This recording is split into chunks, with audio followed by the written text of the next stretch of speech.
Alright, let's go ahead and get this show on the road. It has been a while since I've been able to go out to a physical brick and mortar store in order to collect some video games. And yes, that is due to the fact that there have been strict COVID-19 lockdown restrictions in my state that were just recently eased up in the last week. And although I've been able to keep up with some of my collecting online, I definitely prefer the brick and mortar store experience, as they're not quite as pricey sometimes, and I get to see the condition of the game before I buy it. However, on opening day when these stores first reopened, there were a lot of restrictions that they had to follow due to the fact that they were only able to operate at about 25% capacity, so I did not have the time to record footage of me finding games. They were really matter of fact of, you need to get what you need and get out really quickly, because there could be people waiting to get into the store, and I didn't want to take that away from them. I was able to get a couple of snapshots of me in the store, but I'll just have to show you what I got after I got home. I have to say, it was nice to be out and thrifting again. One of the games I got was Animal Crossing for the Nintendo Switch. I had never played any of these games before, and I can tell you that it is definitely a good time waster, as I found it to be very close to a version of The Sims, which is now why I can see why this game had a lot of appeal during a national health pandemic, when you could just escape away to your own private island. This is a definite upgrade to the games that I was playing to pass by the time casually during the pandemic, and that was on the PSP. So as you can tell, one of the big focuses of this trip was to collect for the PSP. I actually started getting back into this system during the quarantine phase, and I noticed that my library was really lacking. I only had about 10 games for it, but now I have a lot to keep me busy if we have to go on lockdown again. And although this was a popular system, buying these games online have been a lot more expensive than just buying them from one of these retro game stores. I'm going to show you my entire PSP collection after this thrift run, and although I'm not going to point out every single one of them, I'm just going to note some of the ones I was happy to get. BlazBlue Portable was one that I was happy to get, along with Disc of Final Fantasy, some of the sports games here like FIFA Soccer that are fun just to play on their own, God of War, Gran Turismo, and Hot Shots Open T, Justice League Heroes. I also got Mercury Meltdown. I got it for the Wii, but I thought I'd like to play it portably as well. All of these MLB games were just so cheap I decided to grab a bunch of them.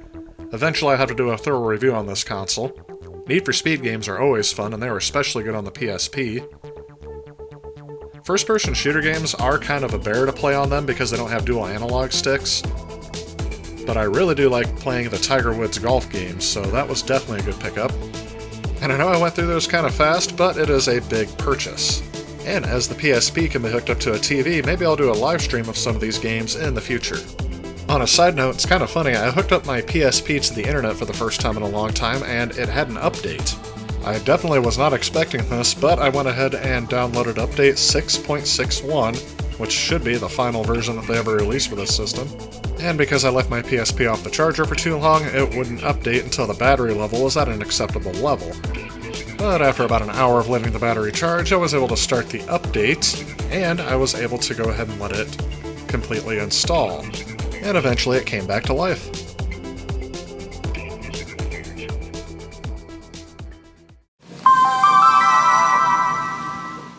Didn't realize how nostalgic that sound already is. But anyway, as I'm looking forward to playing more of these games, I'm going to have to move on to another store. And again, so you can tell this is post-COVID-19, you can see that all of the aisles have been designated into one direction. However, I was told that there was no one else in these aisles, I can ignore these markings on the floor. And that's good because I wanted to make a beeline back to where the video games were. Now, in these types of stores, I don't usually find anything that's too retro. The earliest I'll ever find in here is like the PlayStation 1 era, and I'll never find like cartridge games like N64 or anything like that. Like here's Madden 2001 here next to all these audio cassettes. Believe it or not, this is actually the first game that I got for the PlayStation 2 back in the day. It came with the manual, and the disc wasn't in too bad a shape, but it's a game I already own, and at $2.99 a piece, I don't think I'm going to collect another one. But taking a look back at the shelves here, I see the VHS tapes up here, and I spotted an original Star Wars trilogy. These are actually the unaltered original trilogy, the final release before the special editions. And it's kind of funny that somebody else has also thrown out the special edition box here. I considered getting these because they're actually in better condition than the set that I've had since childhood, but I eventually passed on it when I found a whole bunch of PlayStation 2 games to go through.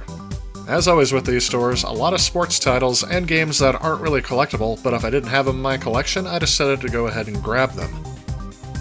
Underneath the audio cassette tapes were a whole bunch of PlayStation 3 games as well. And to my surprise, they all have the original artwork except for the one on the end here. Usually I find these, they're the GameStop ones that they don't even recreate the box art, they just put their own artwork with the title printed on it. So I decided to go ahead and leaf through these titles, and I ended up getting a few of them as well. And since time is precious in this store as well, I decided to go ahead and just show you everything that I got.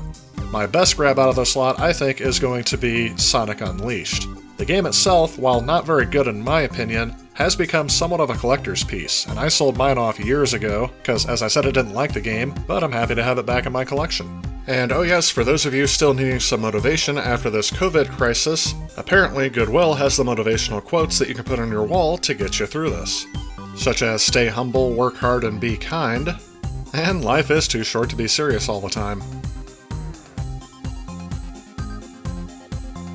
And as I was making my way to the checkout, you might be able to see what already caught my eye from this distance. And no, it is not the Wii board, which has probably been featured before in my previous videos, as this has been here for quite a while. It is, in fact, the Sony PlayStation 1. It comes with the power cords and the AV cords, but it does not come with a controller or memory card. For $14.99, I'm not sure if I want to get it yet.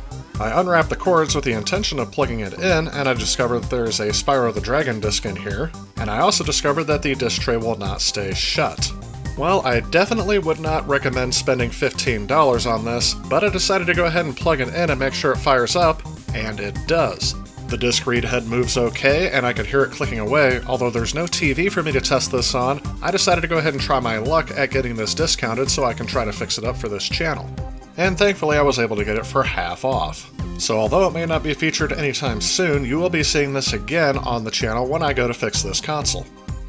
If you also notice the parallel port on the back of this PS1, that is also one of the reasons why I got it. When I restore this console, it is my intention to get one of these PSIO devices, which allows you to play games that are compatible with this device through an SD card rather than through the CD drive.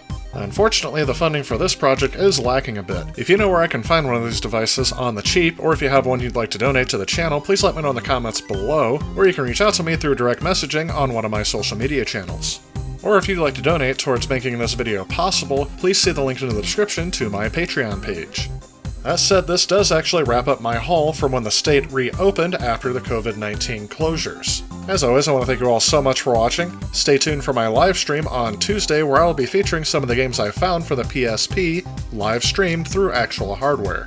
If you're watching this too late for the live stream, you can catch the replay, linked at the end of this video, and linked in the description below. That'll wrap this video up for now. I will see you all in the next one. If you like this video and you'd like to help out with future projects on this channel, please consider supporting me on Patreon.